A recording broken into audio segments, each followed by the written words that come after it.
¿Alguna vez te has preguntado cómo puedes mejorar tus relaciones personales o cómo hacer que la gente te haga un poco más de caso? Pues justamente esto es lo que trataba de comentar Dale Carnegie en su libro Cómo ganar amigos e influenciar a las personas. Es un libro, la verdad, que publicó en 1936, justo en noviembre, cuando él cumplía 48 años, y que en menos de un año ya se hizo un bestseller en New York Times.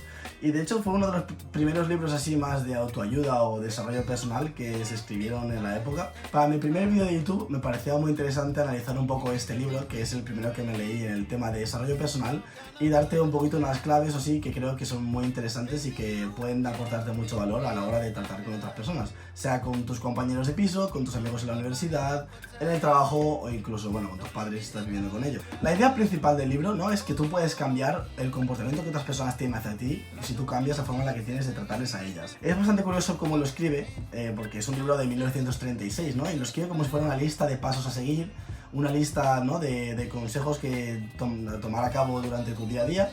Y la verdad es que es bastante curioso, sobre todo porque una de las cosas que creo que se flipa bastante es que te dice que te leas este libro cada mes, ¿no?, que lo revises todas las semanas a ver qué cosas has hecho y qué cosas no has hecho y qué cosas puedes mejorar. O sea, yo que sí, que está muy bien, ¿no?, que son muchas cosas que podemos tener en cuenta en nuestro día a día, pero tampoco como para estar aquí cada semana, ¿no?, leyéndonos el libro. Bueno, sí hay mucho que aprender del autor, así que empezamos. Me gustaría comentarte un poco más sobre la historia de Dale. Creo que hablar un poco sobre el autor nos puede dar a entender un poco el contexto y por qué escribió el autor o qué intenciones tenía al escribir este libro. Dale, la verdad es que fue una persona que no se crió en ningún sitio lujoso. La verdad es que él nació y se creció en Madison, una ciudad que está en Missouri, en Estados Unidos. Y luego cuando tenía 16 años se mudó a una granja que está en una parte del mismo estado de Missouri, en Warrensburg, donde la verdad es que ayudaba a sus padres a criar a los alemanes y todo. De hecho es una cosa que él comenta cuando daba conferencias, que él a las 3 de la mañana se tenía que levantar para alimentar a los cerdos y para sacar la leche de las vacas de sus padres antes de ir al colegio.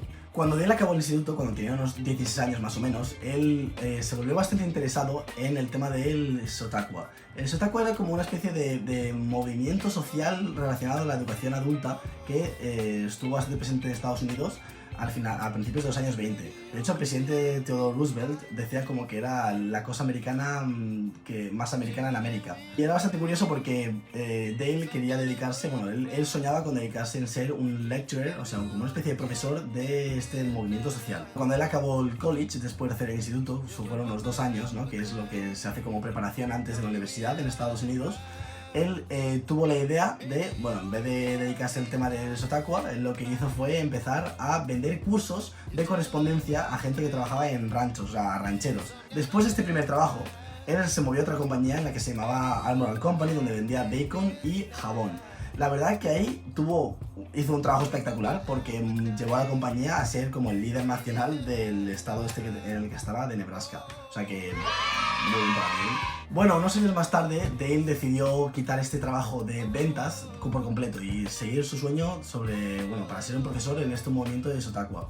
La verdad es que le fue muy bien. Se dio cuenta de que a los americanos, a que mucha gente con la que él trataba, no le daba miedo hablar sobre algo que les enfadara. Sobre el 1912 empezó una cosa que era el curso Dale Carnegie. De hecho, fíjate si fue exitoso, que 2 años más tarde, en 1914, ya estaba ganando unos $500 cada semana. Pero ten en cuenta que $500 hace más de 100 años no es lo mismo que ahora. Esto sería unos $13.500 cada semana. O sea que ya él lo estaba rompiendo por completo. Una de las cosas que es bastante curiosa sobre Dale es que él se cambió la forma de deletrear su apellido. Dale no se pronunciaba Carnegie como lo puedes ver en el libro, sino que él se lo cambió ya que había un magnate en la industria del acero que se llama Andrew Carnegie, que tenía un apellido parecido, y Dale decidió pues cambiárselo, ¿no?, un poco como pues a lo mejor para tener un mayor estatus, ya que ese apellido era el que tenía Andrew. O bueno, qué saber, porque a lo mejor es una forma de que la gente se acordara de su nombre más fácilmente. La verdad que es una maniobra de mercadotecnia que yo le doy un 10 de 10 por hacer eso. Ahora sí que sí, ya hemos acabado un poco con una breve historia sobre su biografía. Después de hacer sus cursos y tal, pues escribió varios libros, uno de ellos el que estamos hablando hoy. Bueno, para esta primera parte del libro, Dale decide empezar con 3 reglas que son técnicas para cómo tratar a las personas. La primera de estas 3 reglas es evita quejas, críticas y condenas. Como decía un poco Abraham Lincoln, no juzgues si no quieres ser juzgado. Yo la verdad es que esta técnica hay que cogerla un poco con puntillas, porque no es algo que puedas tomar en todas las decisiones. Sí que es verdad que cuando tienes alguna decisión o quieres hablar o convencer a alguien, lo mejor es no ponerlos a la defensiva, porque una vez los pones a la defensiva ya es muy difícil sacarlos de ahí. Entonces lo mejor es perdonar o escuchar al principio y pensar cómo quieres contestarles. Bueno, la segunda regla tiene un poco más que ver con el aprecio, sobre todo con mostrar aprecio honrado y sincero a las personas. Esto sobre todo tiene que ver un poco con la naturaleza humana, ya que el deseo de ser importante es algo inherente en el ser humano. Es una cosa que hasta comentaba gente como Charles Schwab, que era el primer presidente de la compañía de acero estadounidense. Él atribuyó su éxito a los elogios que le daba a toda la gente, ¿no? Cuando tú tienes unas conversaciones y siempre empiezas diciendo lo bueno de los demás, o le dices, mira, pues me ha gustado mucho X e Y cosas que tú has hecho, es algo que a la persona pues obviamente le gusta. Piensa cuando alguien te dice algo bueno que haces, como es algo que te hace sentir bien y te hace sentir como, no, coño, que te diga más cosas de ese tipo. La tercera regla de esta primera parte tiene que ver con despertar un deseo vehemente en los demás. ¿A qué me refiero con esto? Me refiero a que para que algo le interese a alguien es muy importante poder ponerlos en su situación y ver cómo les afectará. Si tú le dices a alguien cómo le va a mejorar su día a día o cómo le va a mejorar en X aspectos de su vida, lo que tú le estás comentando, pues es mucho más probable que te haga más caso que si no se lo dices. Un poquito como resumen, acuérdate que la siguiente vez que vayas a hablar con alguien, espero que sea pronto, pero evita tener críticas o quejas muy fuertes hacia esa persona. Muéstrales tu aprecio de verdad, diles un poco como cosas que te hayan gustado de esa persona o que haya hecho por ti o algo que te parezca muy interesante sobre ella, y sobre todo escúchales. Bueno, también intenta, si les quieres convencer de algo, pues generarles un deseo por lo que les estás vendiendo, por lo que le estás proponiendo. Ahora, en esta segunda parte, el autor prefiere pues hablar un poco más de 6 maneras a las que puedes agradar más a la gente. Son reglas que pues seguramente todos estéis de acuerdo, a lo mejor no, o sea que déjamelo en los comentarios si hay alguna que no te parece o que no estás de acuerdo. Son cosas que aunque tú sepas que están bien, es lo típico que no te acuerdas o no lo haces, o a lo mejor si no eres consciente de tus acciones cuando hablas con alguien o respondes como al momento sin pensar lo que vas a decir, pues no lo tienes en cuenta y eso hace que la gente a lo mejor le generes algo de rechazo. La primera cosa que dice es que muestres un interés en la persona con la que estés hablando. Y que ese interés sea sincero, porque muchas veces, ¿qué es lo que pasa? Que tú estás hablando con alguien y esa persona te cuenta su vida y a lo mejor a ti no te interesa para nada. Pero lo que te dice Dale es que aunque no te interese, haz como que le estás escuchando y pregúntale y dile, ¿te refieres a esto? O refrasea lo que te está contando. Si tú, una cosa para que la otra persona se dé cuenta de que tú le estás escuchando, es que tú cojas lo que él te ha dicho y que se lo resumas. Es como si alguien te cuenta una historia y tú le dices, entonces lo que tú me querías contar es que tal persona bla bla bla bla bla bla.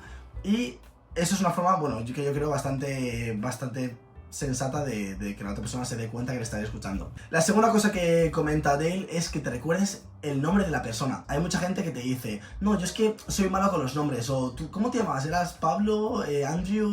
Ya no me acuerdo. Es como que una cosa que yo suelo hacer, por ejemplo, esto me pasa en el gimnasio cuando conozco a alguien nuevo, que lo veo una vez y digo, tal, estoy hablando con él o me lo presenta un amigo, y tal. Lo que hago es yo me apunto su nombre, digo, el chaval este con la camiseta negra de tal día se llamaba Alberto. Y eso me pasó porque el otro día lo vi y dije, hostia, no me acuerdo de su nombre y le quería saludar. Y antes de saludarlo saqué notas y dije, coño, se llama Alberto. Y le dije, oye Alberto, tal, ¿cómo te va? No sé qué hiciste el otro día, al final te fuiste a este sitio. Y la verdad que yo creo que se sorprendió que me acordase su nombre porque él no se acordaba del mío. Bueno, es un tip que yo creo que os puede ayudar bastante.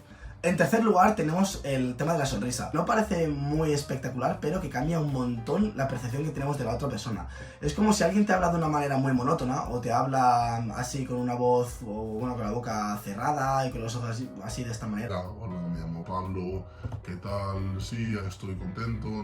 Eso no le vas a hacer mucho caso, o enseguida te vas a cansar y no le vas a prestar atención.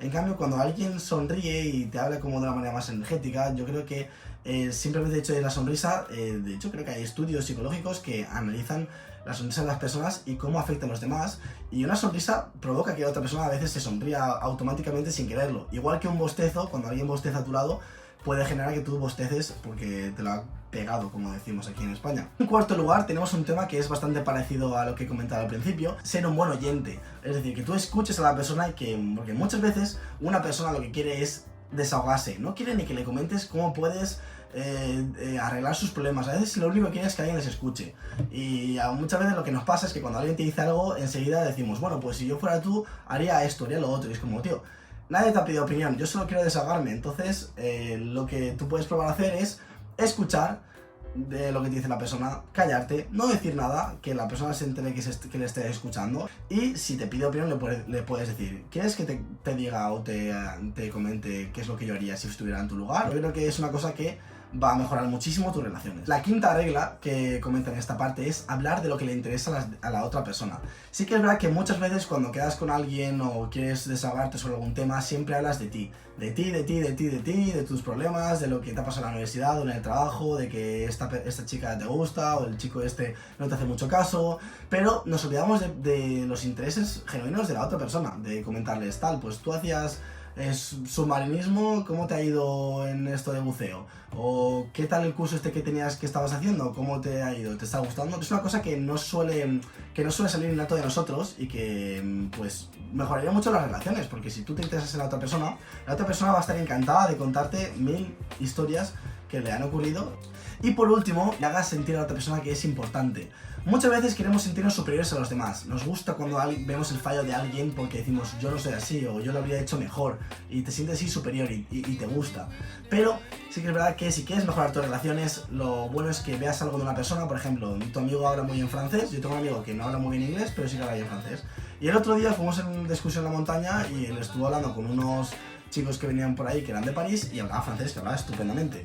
Yo le dije, guau, tío, Santi, hablas todo bien francés, ¿sabes? Es una cosa que yo creo que a él le gustó que se lo dijera, y yo se lo dije genuinamente porque yo pensaba que, eso, yo me sorprendí de ver lo bien que hablaba. Bueno, y ahí lo tienes, 6 maneras de cómo agradar a los demás y también cómo mejorar tus relaciones. Si has llegado hasta aquí, espero que hayas cogido algo de valor y que lo puedas poner a la práctica. Sería increíble si pones algo en práctica y la verdad te funciona, que lo dejaras aquí abajo en los comentarios para que otra persona lo pueda ver y a lo mejor también se anima a probarlo en su día a día. Te voy a dejar por aquí, no sé muy bien por dónde, por aquí, algún lado de estos, el siguiente vídeo que va a tratar de la parte 3 y 4 del libro del autor, que tratan un poco más de cómo mejorar tu liderazgo y cómo hacer que la gente te haga un poco más de caso. Y bueno, nada más en el vídeo de hoy, espero verte en el siguiente. Un saludo.